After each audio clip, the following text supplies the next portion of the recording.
అందరికీ నమస్కారం. ఇవాళ మన స్టూడియోలో ఐకాన్ ఆస్ట్రాలజర్ గట్టుబల్ సురేష్ బాబు గారు ఉన్నారు. గురుగారితో మాట్లాడదాం. గురుగారు నమస్కారం. జై శ్రీమన్నారాయణ. 2025 ఫిబ్రవరి మాసం ముందుగా మేషరాశి వారి పరిస్థితి ఎలా ఉంది గురుగారు? ఎలాంటి రిజల్ట్స్ ఉండబోతున్నాయి ఫిబ్రవరి మాసంలో వీళ్ళకి? మణికంఠ గారు బాగున్నారా? చాలా బాగున్నాను సార్. మంచి రెస్పాన్స్ వస్తుంది రాశి ఫలాలకి. అలాగే జనవరి అయిపోయింది సార్, ఫిబ్రవరిలో మరి ముందుగా మనం మేషరాశితో మొదలు పెడదాం. మరి గ్రహాలు ఎలా ఉన్నాయి, ఎలా అనుకూలిస్తున్నాయి, ఎలాంటి రిజల్ట్స్ ఉండబోతున్నాయి? అంటే 2025 సంవత్సరం మనం చూసినట్లయితే కనుక అన్ని రకాలుగా మనము ఒక నెల మాత్రం చూస్తూ ఉన్నాము. గత కొన్ని సంవత్సరాలుగా చూసినటువంటి మేషరాశి ఏదైతే ఉందో సంవత్సరాలు మారుతూనే ఉన్నప్పటికీ కూడా గ్రహస్థితులు మారుతూ ఉండాలి. మామూలుగా అయితే గ్రహస్థితి మారుతుండాలి. గ్రహస్థితి ప్రకారంగా అనుకూలంగా అన్ని రకాలు బాగుంటుంది. కాకపోతే జనాల్లో ఉన్నటువంటి నమ్మకం కావచ్చు, జనాల్లో ఉన్నటువంటి అది ఏదని చెప్పలేం కానీ వాళ్ళ మనసు మైండ్ ఎలా ఉంటుందో చెప్పలేం కానివ్వండి. రాసులన్నింటిలో గొప్ప రాశి అనేది మేషరాశి, మొదటి రాశి. అంటే ఏ రాశికి ఆ రాశి గొప్ప రాశే ఉంటుంది. ఈ జనాల మైండ్ సెట్ ఎలా ఉంటుందంటే తినని తిండి లేకపోయినా మీసాలకు సంపంగిన అని ఒకటి ఉంటుంది. మేషరాశి వాళ్ళ గొప్పతనం ఏంటంటే వాళ్ళకి లేకపోయినా సరే ఎదుటి వాళ్ళకి పెట్టేదానికి కొంచెం ఎక్కువగా చూపించేదానికి ఎక్కువగా ఉందన్నమాట. వాళ్ళ గొప్పతనం అనేది అలానే స్థాయిగా నిలిచిపోయేలాగా ఉంటుందన్నమాట. ఎందుకంటే తగ్గేదానికి ఉండరు, వాళ్ళు ఎప్పటికీ స్థాయిలోనే ఉంటారు. అది 2025 సంవత్సరంలో ఇంకొంచెం ఎక్కువగా కనిపిస్తుంది. అంటే గొప్పలకి పోవటం, అప్పులు చేయటం లాంటివి లేకుండా ఉన్నంత వరకు వీళ్ళకి బాగానే ఉంటుంది. కాకపోతే మనం చెప్పేటువంటి గ్రహస్థితుల ప్రకారం ఎట్లా ఉందంటే అందరికీ వర్తించిపోయి వాళ్ళ పర్సనల్ హారోస్కోప్ కావాలంటే ఏదైనా గురువుగారి దగ్గరికి వెళ్తే వాళ్ళ దశాంత దశలు పరిశీలించి పర్సనల్ హారోస్కోప్ ఉంటుంది. పోతే మనకి మనకి ఇప్పుడు మేషరాశి చూసుకున్నట్టయితే కనుక 3వ స్థానంలో కుజుడు, 6వ స్థానంలో రాహువు, అలానే 10వ స్థానంలో మనకి బుధుడు ఉన్నారు. అంటే ప్రత్యేకంగా ఇన్ని గ్రహాలు ఉంటే 4, 3 ఎందుకు చెప్తున్నానంటే వాళ్ళకి మేషరాశి వాళ్ళకి ఈ ఫిబ్రవరి మాసం 2025 సంవత్సరంలో ఏ గ్రహం నుంచి అయితే వాళ్ళకి అనుకూలంగా ఉందో అది మాత్రమే చెప్తే సరిపోతుంది. అలానే వాళ్ళకి యోగం కూడా ఒకటి ఉన్నది. ఆది బలరామ యోగం అని చెప్పేసి ఒకటి ఉంది. ఆది బలరామ యోగం అని వాళ్ళకి మేషరాశి వాళ్ళకి ఒకటి పరిగణలోకి వస్తుంది. ఈ యోగం వల్ల వాళ్ళకి కొన్ని మంచి ఫలితాలు ఉండబోతున్నాయి. ఖచ్చితంగా ఉంటాయి. ఎందుకంటే గ్రహాల నుంచి ఏర్పడేటువంటి అశుభ దృష్టి ఏదైతే ఉందో గురు గ్రహం నుంచి అశుభ దృష్టి ఉంది, అలానే శని భగవాన్ నుంచి అశుభ దృష్టి ఉంది ఈ మాసం మొత్తం కూడా వీళ్ళకి. ఆ గ్రహాల నుంచి వచ్చేటువంటి రుమ్మతులు ఏవైతే ఉన్నాయో వాటిని తగ్గించేదానికి పరిగణిస్తుంది ఈ యోగం కూడా. ఆది బలరామ యోగం అని చెప్పేసి అని వీళ్ళకి బాగానే పరిగణిస్తుంది.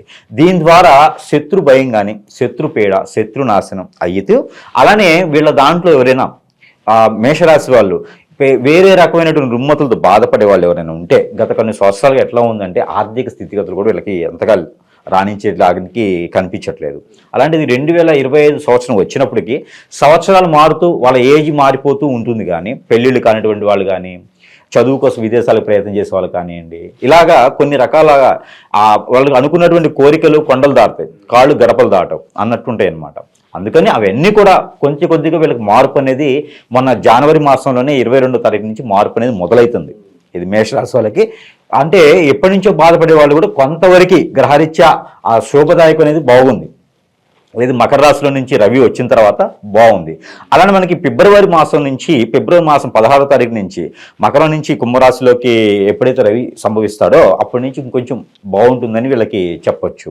అలానే మనకి ఫిబ్రవరి 22 తర్వాత కూడా 22, 23 తారీఖుల తర్వాత వీళ్ళు కొత్తగా వ్యాపారాలు చేయాలన్నా, కొత్తగా ఏదన్నా మనీ సర్క్యులేషన్ వ్యాపారాలు కానీ చేస్తే బాగుంటుంది. మనీ సర్క్యులేషన్ అన్నాను కదా చెప్పి వడ్డీలకి డబ్బులు ఇవ్వటం, చిట్టీలు వేయటం అలాంటివి కాదు. మనీ సర్క్యులేషన్ ఆన్లైన్లో బిజినెసెస్ ఏదన్నా నమ్మిదగినటువంటి కంపెనీలు ఏమైనా ఉంటే ఆన్లైన్లో బిజినెస్లు చేసుకుంటే బాగుంటుంది. షేర్స్ కానివ్వండి, అలానే మ్యూచువల్స్ కానివ్వండి కూడా ఈ ఫిబ్రవరి మాసం మార్చి వరకు కూడా వీళ్ళకి బాగుంటుంది. మేషరాశి వాళ్ళకి శుభకార్యాలు జరగడానికి ఏదైనా ఆస్కారం కనిపిస్తుంది గురుగారు? ఖచ్చితంగా మేషరాశి వాళ్ళకి శుభకార్యాలు కూడా జరిగేలా ఉన్నది. ఎందుకంటే ఈ యోగం వాళ్ళకి ఈ ఆది బలరామ యోగం అనేది వీళ్ళకి ఎట్లా ఉంటుందంటే ఆ చుట్టాలు ఏదైతే ఏళ్ళు కాళ్ళు ఇచ్చినటువంటి చుట్టాలు కానివ్వండి, మన బంధువుల్లో నుంచి అబ్బాయి కానీ అమ్మాయి కానీ సంబంధాలు కుదిరేలాగా అన్ఎక్స్పెక్టెడ్గా వీళ్ళు ఇంటికి వచ్చేసి మా అమ్మాయిని ఇస్తాము అని చెప్పడం కానీ, మా అబ్బాయిని చేసుకోండి అని చెప్పడం కానీ అనుకోవటము. అలాంటి సందర్భాల్లో వీళ్ళు కూడదని స్టేజ్కి వెళ్లకుండా వీళ్ళు ఉన్న వాళ్ళైనా లేని వాళ్ళైనా సరే మా అబ్బాయికి మీ అమ్మాయి వద్దులే, మా అమ్మాయికి మీ అబ్బాయి వద్దులే అనుకోకుండా ఆ దొరికిన సంబంధమే అదృష్టం, వాళ్ళే దేవతలు దేవుళ్ళు అనుకుని కనుక ఈ సంబంధం కనుక మీరు కుదిరించుకున్నట్టయితే రానున్నటువంటి కాలంలో ఖచ్చితంగా వీళ్ళు రాణించడానికి బాగుంటుంది. అది కాక ఇంకోటి ఏంటంటే ఈ ఫిబ్రవరి మాసంలో ఈ మేషరాశి వాళ్ళకి ఎవరైనా పొలిటీషియన్లో జారాలనుకుంటే కూడా చాలా బాగుంటుంది. ఈ పొలిటీషియన్స్ జాయిన్ అయ్యే దాని కొత్తగా రాజకీయ రంగంలో అడుగు పెట్టాలనుకుంటే కొత్తగా రాజకీయ రంగాల్లో అడుగు పెట్టాలనుకున్న వాళ్ళు కూడా చాలా బాగుంటుంది ఇది. అందుకని కొత్తగా ఎవరైనా రాజకీయ రంగాల్లో అడుగు పెడితే కూడా బాగుంటుంది కాబట్టి ఎవరైనా ప్రయత్నం చేయొచ్చు. ఆస్తులు అమ్ముకొని కాదు, ఆస్తులు అమ్ముకొని కాదు, గురువుగారు చెప్పారు కదా అని ఆస్తులు అమ్ముకోవద్దు. ఉన్నాయి నిరుద్యోగులు, విద్యార్థులు వీళ్ళ పరిస్థితి ఎలా ఉండబోతుంది గురుగారు? నిరుద్యోగుల పరిస్థితి కొంతకాలంగా అట్లానే ఉంటుంది. ఏదైనా పోటీ పరీక్షలు రాసి ఉంటే, జనవరి మాసంలో చాలా రకాల పరీక్షలు అవుతూ ఉంటాయి, ఈ పరీక్షలు ఏదైనా రాసి ఉంటే మిశ్రమ ఫలితాలు వచ్చాయని మాత్రం చెప్పొచ్చు. దాని మీద కోరికలు పెట్టుకొని ఆ కోరికలతో నిద్రపోతూ ఉండకుండా, ఆకాశంలో లెక్కలేయకుండా జెన్యూన్గా ఉండేసి నా పరిస్థితి ఇదే, నా జాబ్ ఇదని వచ్చిన జాబ్ చేస్తే మంచిది. ఏదో గవర్నమెంట్ జాబే రావాలి, నాకు సెంట్రల్ గవర్నమెంట్ జాబే రావాలి, నేను ఎగ్జామ్ రాసాను వస్తుందని చెప్పేసి ఖాళీగా కూర్చుంటే ఉన్నది కరిగిపోతూ ఉంటుంది. తింటూ ఉంటే కొండలేని కరుగుతాయి. అందుకని మేషరాశి వాళ్ళకి చెప్పొచ్చింది ఏంటి అంటే, ఇది గట్టిగా చెప్పేది, జాబ్ కోసం వెయిట్ చేయకండి, వచ్చిన జాబును చేసుకుంటూ వెళ్తే ఈ 2020 సంవత్సరంలో రాణించవచ్చు. అంతేగాని ఏదో నాకు గవర్నమెంట్ జాబే రావాలని కూర్చుంటే మాత్రం ఖచ్చితంగా అది రాదు. వస్తే అదృష్టం అనుకోవచ్చు. మీ యొక్క దశాంతర దశలు పరిగణిస్తే వస్తే అదృష్టం కింద భావించండి. రాకపోతే కూడా మీరు నిస్సహాయపడకుండా ఏదో వచ్చిన జాబ్ అయితే చేసుకుంటూ వెళ్తే ముందు గెటాన్ అవుతారు, నిలబడతారు. అలానే 2025 సంవత్సరంలో ఫిబ్రవరి మాసం, మార్చి మాసం ఈ 2 నెలల్లోనూ ఈ మేషరాశి వాళ్ళకి ఏదైతే అదృష్టం వస్తుందో అది కాలు తన్నుకోకూడదు. వాళ్ళకి వచ్చేటువంటి అదృష్టం ఎప్పుడో ఒకసారి వస్తుంది. ఆ ఎప్పుడో ఒకసారి వచ్చేటువంటి ఆ కుబేరుడితో పాటు లక్ష్మీదేవి అదృష్టం ఏదైతే ఉందో అది ఫిబ్రవరి, మార్చి నెలలోనే వస్తుంది. ఆ అదృష్టాన్ని మాత్రం మేషరాశి వాళ్ళు ఖచ్చితంగా చెప్తుంది ఏంటంటే అది మాత్రం వదులుకోవద్దు. ఆ అదృష్టాన్ని ఏదైనా సరే, అమ్మాయి రూపంగా కావచ్చు, అబ్బాయి రూపంగా కావచ్చు, ఆ డబ్బు పరంగా కావచ్చు, అలానే జాబు పరంగా కావచ్చు, ఏదైనా సరే, పూర్వీకుల ఆస్తులు కావచ్చు, ఏదైనా సరే మన పిస్టేజ్ చూసుకుంటూ అది నాకు అవసరం లేదే అనుకుంటే ఖచ్చితంగా అవసరం లేకుండానే ఇది అవుతుంది అనమాట. అందుకని ఏ అవకాశం వచ్చినా జార్చుకోకుండా అందిపుచ్చుకుంటే రానున్నటువంటి రోజుల్లో ఖచ్చితంగా రాణించేదానికి, ఆ ఇంట్లో ఉన్నటువంటి అందరికీ వాళ్ళకి పెత్తనం సాధించేదానికి బాగుంటుంది. వీళ్ళ మధ్యన భార్యాభర్తలు చెప్పిన ఎడబాటు ఉన్నా కూడా, ఒకళ్ళు తగ్గినా కూడా సరిపోతుంది. మేషరాశి వాళ్ళు ఎవరైతే ఉన్నారో వాళ్ళు తగ్గడం మంచిది. ఎదుటి వాళ్ళ నుంచి వీళ్ళకి కలిసి వస్తుంది కాబట్టి వీళ్ళు తగ్గడం చాలా మంచిది. ఈ ఫిబ్రవరి, మార్చి మాసంలో ఎక్కువ మాట్లాడకుండా తక్కువ మాట్లాడి తగ్గించుకుంటే వీళ్ళకి చాలా అదృష్టం కలిసి వస్తుంది. వాళ్ళ పని వాళ్ళు చేసుకుంటూ వెళ్ళిపోతే అంతే. ఒకళ్ళ పనిలో చూసుకోకూడదు, ఒకళ్ళని నమ్మకూడదు. వీళ్ళ పని వాళ్ళు చేసుకుంటూ ఉంటే భూకంపం వచ్చినా సరే వీళ్ళు భయపడకుండా ఉంటే పరిగణిస్తూనే ఉంటారు, రాణిస్తూనే ఉంటారు. ఆర్థిక స్థితిగతులు ఎలా ఉండబోతున్నాయి గురుగారు? అలాగే ఆరోగ్యపరంగా ఎలాంటి పరిస్థితులు ఏమన్నా ఉండబోతున్నాయి వీళ్ళకి? ఆర్థిక స్థితిగతులు అయితే కొంతమేర బాగుంటుందని చెప్పుకోవచ్చు. అంటే కొత్తగా వ్యాపారాలు ఏదైనా మొదలు పెట్టుకుంటే బాగుంటుంది. అలా అని చెప్పేసి ఆస్తులు అమ్ముకునే వ్యాపారాలు కాదు, మన దగ్గర ఎంతైతే ఉందో అంత మొదలు పెట్టుకొని చిన్నగానే వ్యాపారాలు మొదలు పెట్టుకోవాలి. వీళ్ళకి నరదిష్టి కూడా ఈ మాసంలో కొంచెం ఎక్కువగానే కనిపిస్తుంది. వీటన్నిటికీ సంబంధించి మనము పరిహారాలు కూడా చెప్పేది ఉంటుంది. అలానే వీళ్ళకి ఇంకోటి ఏంటంటే, ఇప్పుడు మీరు అడిగారు ఆరోగ్య సమస్యలని. ఆరోగ్య సమస్యలు అయితే ఖచ్చితంగా ఈ నెలలో కనిపిస్తున్నాయి నాకు. ఆరోగ్య సమస్యలు కొత్తగా వచ్చేవి కావచ్చు, లేకపోతేను పాతవైనా సరే ఈ నెల అయితే కొంచెం బాధించడం ఉంది కాబట్టి కొంచెం ఫుడ్లో, వాటర్లో, మీరు తాగేటువంటి వాటిలో, తినేటువంటి వాటిలో కొంచెం మేర మెలకుగా చూసుకుంటే బాగుంటుంది. ప్రయాణాలు చేయకుండా ఉండటం మంచిది. ఆరోగ్య సమస్యల వల్ల ప్రయాణాలు చేయకపోవడం మంచిది. ఆరోగ్య సంబంధించినటువంటి దానికి రెస్ట్ తీసుకోవటం, ఎక్కువగా స్ట్రెస్ ఫీల్ తీసుకోకపోవడం మంచిది. ఎక్కువగా స్ట్రెస్ ఫీల్ కూడా ఎక్కువ కనిపిస్తుంది కాబట్టి ఆ మేర స్ట్రెస్ ఫీల్ కూడా లేకుండా ఉండడం మంచిది. ఏదైతే మనకి ఆది బాలయోగం అని ఏదైతే ఆది బలరామ యోగం ఏదైతే ఉందో ఈ యోగం వల్ల అన్ని రకాలు కలిసి వస్తాయి. ఆ యోగం ఇంకా కలిసి రావాలి. ఈ గ్రహరీత్యా కూడా ఇంకా దోషాలు లేకుండా, గ్రహరీత్యా ఏదైనా చెడు దృష్టి ఉంటే వాళ్ళకి ఆ శుభ దృష్టి వచ్చేలా కూడా మనము పరిహారాలు అయితే ఉంటాయి. ఆ పరిహారాలు చేసుకోవడం ద్వారా కొంతమేర అదృష్టం బాగుంటుందని చెప్పొచ్చు. అదే వివాహాలు ఎవరైతే చేసుకోవాలనుకుంటున్నారో ఒక అడుగు ముందుకు పడే అవకాశాలు ఏమైనా కనిపిస్తున్నాయి గురుగారు మరి ఈ మాసం? ఖచ్చితంగా ఒక అడుగు ముందుకు వస్తుంది. వాళ్ళే వస్తారు. అబ్బాయి ఉన్న ఇంటికి అనుకోనిటువంటి సంబంధాలు వస్తూ ఉంటాయి. కాకపోతే మేము గొప్ప, వాళ్ళు గొప్ప అని అలాంటి పిస్టేజ్ ఇష్యూకి వెళ్లకుండా చేసుకుంటే మరీ కలిసి వస్తుంది. అదే చెప్తున్నారు, రానున్నటువంటి కాలానికి వీళ్ళు మంచి పరిపాలించేటువంటి ఇదిగా ఉన్నారు కాబట్టి ఖచ్చితంగా వచ్చేటువంటి మ్యాచెస్ ఏవైతే ఉన్నాయో వాటిని పరిగణనలో తీసుకోవడం మంచిది. మంచి కలిసి వస్తుంది అనమాట. ఈ నెల మ్యాచెస్ కూడా కుదురుతాయి వాళ్ళకి. అందుకోసమే 22 తర్వాత, ఫిబ్రవరి 22 తర్వాత ఆ వారంలో, లాస్ట్ వారంలో మ్యాచెస్ కుదిరేటువంటి అవకాశాలు ఉన్నాయి. ఎంత ఏజ్ వచ్చినా కూడా కుదిరేటువంటిది ఇది ఉన్నాయి. అలానే వీళ్ళకి ఈ ఫిబ్రవరి మాసంలో ఇంకోటి ఏంటంటే, ఈ కుంభమేళ, అంత కుంభమేళ అని ఉంటుంది.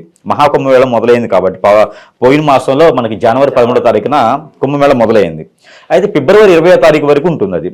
ఈ 20వ తారీఖు లోపు కనుక ఏదన్నా కాలసర్ప దోషం, నాగదోషం, కుజదోషం, శని భగవాని దోషం, బుధ దోషం, ఇలాగా ఎవరైనా దోషాలతో బాధపడే వాళ్ళు కానీ లేదా పూర్వీకుల శాపంతో బాధపడే వాళ్ళు ఎవరైనా ఉంటే కనుక ఖచ్చితంగా వాళ్ళందరూ కూడా సమీప దూరంలో ఉన్నటువంటి నదీ తీరాన స్నానం ఆచరించినట్టయితే కనుక ఈ మాసంలో అయినా సరే, లేదు అంటే అమావాస్య వారికి కూడా స్నానం ఆచరించినట్టయితే వీళ్ళకు ఉన్నటువంటి రుమ్మతులు ఏవైతే ఉన్నాయో అవి తొలగిపోయేసి పెద్దలు ఏవైతే చెడు దృష్టి ఉందో ఆ పెద్దలకు చేయనటువంటి కర్మలు ఏవైతే ఉన్నాయో అవన్నీ కూడా మంచి శుభదృష్టిగా ఉండి వీళ్ళ మీద మంచి చూపు ఉండేలా ఉంటుంది. కాబట్టి ఈ మేషరాశి వాళ్ళకి ఖచ్చితంగా ఆ పెద్దల చూపు, నవగ్రహ శుభదృష్టి ఉండేందుకు ఈ యొక్క స్నానం ఆచరించడం ద్వారా మంచి జరుగుతుంది. ఒకటి అది కూడా రెమెడీ కింద తీసుకోవచ్చు, అదొకటి. ఇంకేదన్నా రెమెడీస్ ఉంటే తెలియజేయండి గురుగారు. అలాగే ఆస్ట్రాలజీ పరంగా మనం ప్రతి మంత్ కూడా నెంబర్స్ చూడడం జరుగుతుంది.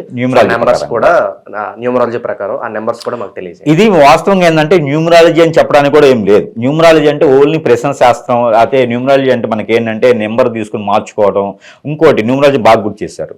ద్వాదశ రాశుల వాళ్ళందరికీ కూడా నేను చెప్పాలనుకుంది ఏంటంటే న్యూమరాలజీ కరెక్టే, ఆస్ట్రాలజీ ఎంత గొప్పదో న్యూమరాలజీ కూడా ఆస్ట్రాలజీ ఒక భాగం గొప్పదే. కానీ పేరు మార్చుకోవడం, పేరు పక్కన ఇంకోటి చేర్చుకోవటం, పేరు పక్కన డబల్ ఏను డబల్ ఎక్స్లో డబుల్ డబ్ల్యూలో రాయించుకోవటం వలన జాతకం మారుతుంది అంటే నమ్మకండి. అలాంటి గురువులు ఎవరైనా చెప్పారు అంటే ఖచ్చితంగా అది ఫేక్. చాలా మంది ఫోన్ నెంబర్స్ కూడా మార్చుకుంటున్నారు, బాగా కలిసి మనీ ఫ్లో కోసం బాగా పెరుగుద్ది అని చెప్పి వాళ్ళ డేట్ ఆఫ్ బర్త్ అనుగుణంగా కొంతమంది న్యూమరాలజిస్ట్ సజెస్ట్ చేశారని చెప్పి నెంబర్లు మార్చుకుంటూ ఉన్నారు. మరి అవి కూడా యూజ్ ఏమన్నా ఉంటుందా సార్? ఇప్పుడు మీరు పుట్టుకతోనే మీ జాతకం అనేది ఒకటి ఉంటుంది, అదైతే మారదు. కానీ ఖచ్చితంగా జాతకం మారాలి అంటే గ్రహాల నుంచి తీసినటువంటి నెంబర్స్ ఉంటాయి. ఫోన్ నెంబర్ మార్చుకోవడం వల్ల కొంతమేర మారుతుంది. అలా అని చెప్పేసి మీ జీవితాలను పాడు చేసుకునే అవసరం లేదు. ఓకేనా? ఇప్పుడు ఆల్రెడీ ఒక మ్యారేజ్ అయిపోతుంది. మ్యారేజ్ అయిన తర్వాత మా మిస్సెస్ నెంబర్ 4 ఉంది, నాది 6 ఉంది, సెట్ అవ్వట్లేదు అని చెప్పి విడాకులు ఇచ్చేస్తే అది మూర్ఖత్వం అవుతుంది. సో అలాంటి గురువుగారు ఎవరంటే ఫోన్ నెంబర్ మార్చుకోవడం అనేది ఓకే, మీ సెంటిమెంట్ ఉంది కాబట్టి ఆ ఫోన్ నెంబరు బండి నెంబర్ అయితే మార్చుకోవచ్చు. అలానే భార్యనో భర్తనో మార్చకండి. ఇప్పుడు పిల్లలు పుడతారు, పిల్లలకి 7వ నెంబర్ వస్తుంది, సపోజ్ పిల్లలకి 7వ నెంబర్ ఉంటుంది, 7వ నెంబర్ పనికిరాదు అంటే పిల్లల్ని మార్చేస్తారా? అలాంటి మూర్ఖత్వమని చేయొద్దు. ఏదైనా సరే పరిహారాలు ఉంటాయి. ఏదైనా గురువుగారు చెప్పారు, నా పక్కన డబ్ల్యూనో డబుల్ ఏనో పెట్టేసి రోజుకి రామాయణ భారతం రాసినట్టుగా ఇన్నిసార్లు రాయని రామకోటి రాస్తారు. రామకోటి రాస్తే పుణ్యం వచ్చింది, నీ పేరు నువ్వు రాస్తే పుణ్యం యాడ్ నుంచి వస్తుంది. సో మొబైల్ నెంబర్ ఓకే, కానీ ఈ name correction letters extra letters add చేసుకోవడం అలాంటి వల్ల జాతకాలు మారుతాయి అయితే నేను నమ్మను. ఫస్ట్ ఆఫ్ ఆల్ నేనైతే నమ్మను. న్యూమరాలజీ నేనే చెప్తాను, అన్నిట్లో చెప్తాను. కాకపోతే పేరు మార్చితే జాతకం మారుతుంది అనేది అయితే ఉండదు. మన పుట్టుకతోనే జాతకం మారుతుంది, మన పుట్టుకతోనే రాస్తారు. మనకున్నటువంటి రుమ్మతులు తొలగించుకునేందుకు పరిహారాలు ఉన్నాయి, దానాలు ఉన్నాయి, ధర్మాలు ఉన్నాయి, యజ్ఞాలు ఉన్నాయి, యాగాలు ఉన్నాయి. ఏదైనా న్యూమరాలజీ ప్రకారం ఉంటుంది. నీ నెంబర్కి ఆపోజిట్లో నెంబరు కోన్గా తీసుకుంటే ఏ నెంబర్ అయినా దేవుడు ఇచ్చిందే కదా. నెంబర్కి ఒక భగవానుడు ఉంటాడు, నెంబర్కి ఒక గ్రహం ఉంటుంది. ఏ నెంబర్ అయినా నీకు మంచి చేస్తుంది. దాన్ని పాజిటివ్ చేసేందుకు పరిహారం తీసుకోవాలి. కానీ నెంబర్స్ మార్చుకొని దానికి ఏదో రోజుకు రామకోటి రాసుకుంటే అది ఏమి ఉండదు, ఉపయోగం లేదు. దానివలన దానికి 1000 రూపాయలు డబ్బులు తీసుకొని చేయడం వల్ల అది అన్ని ప్రయోజనం లేని విషయాలు చాలా మంది బలైపోతూ ఉన్నారు. సో అందరికి కూడా ద్వాదశ రాశి వాళ్ళు అందరికీ కూడా మర్చిపోకుండా గుర్తుపెట్టుకోవాల్సింది ఏంటంటే నెంబర్స్ ద్వారా జాతకాలు మారవు, నెంబర్స్ ద్వారా పరిహారాలు దొరుకుతాయి. కానీ పేర్లు మార్చుకుంటేనో పేరు ప్రకారంగా నామనక్షత్రాల ప్రకారంగా నెంబర్స్ మార్చేసుకుంటేనో ఏం కాదు. సీఎంలు అయితే అవరు, ఖచ్చితంగా చెప్తున్నాను నేను. సీఎంలు అయితే ఇంటికో సీఎం అవ్వాలి, అట్లా అవరు. సో పరిహార ప్రకారం ఏంటంటే ఈ ఒక మేషరాశి వాళ్ళకి ఫిబ్రవరి మాసం మొత్తం కూడా ఈ స్నానం ఆచరించడం మంచి జరుగుతోంది.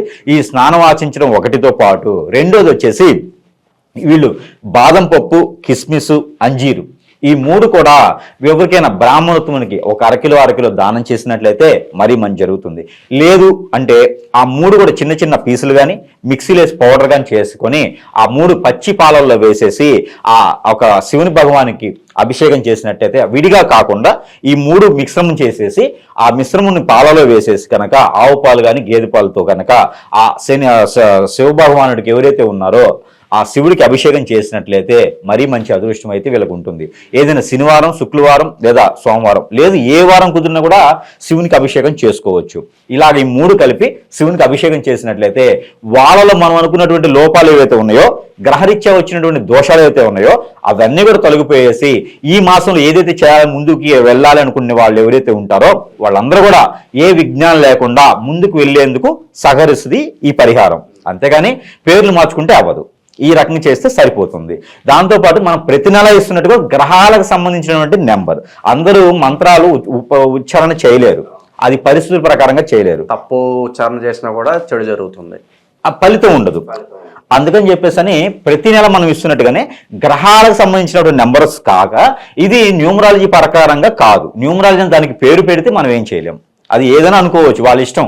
వాళ్ళ అబ్బాయి పేరు ఏదైనా పిలుచుకోవచ్చు, వాళ్ళ అమ్మగారిని ఎలాగైనా పిలుచుకోవచ్చు. అలానే మనం నెంబర్స్ ఇస్తున్నాం, వాళ్ళు ఎలాగైనా పిలుచుకోవచ్చు దాన్ని. దానిలో భాగంగా మనకి మేషరాశి వాళ్ళకి మన ఫిబ్రవరి మాసంలో ఇచ్చేటువంటి నెంబర్ ఏంటంటే 2112268 2112268 అనే ఈ నెంబర్ని కనుక ప్రతిరోజు వీళ్ళు 111 టైమ్స్ ఏదైతే 111 టైమ్స్ చదువుకుంటారో వీళ్ళకి ఉన్నటువంటి గ్రహరీత్య దోషాలు అన్ని కూడా తొలగిపోయేసి ఈ ఫిబ్రవరి మాసం 2025 సంవత్సరం మేషరాశి వాళ్ళందరికీ కూడా అదృష్టం అనేది బాగుంటుందని నేను కోరుకుంటూ జై శ్రీమన్నారాయణ.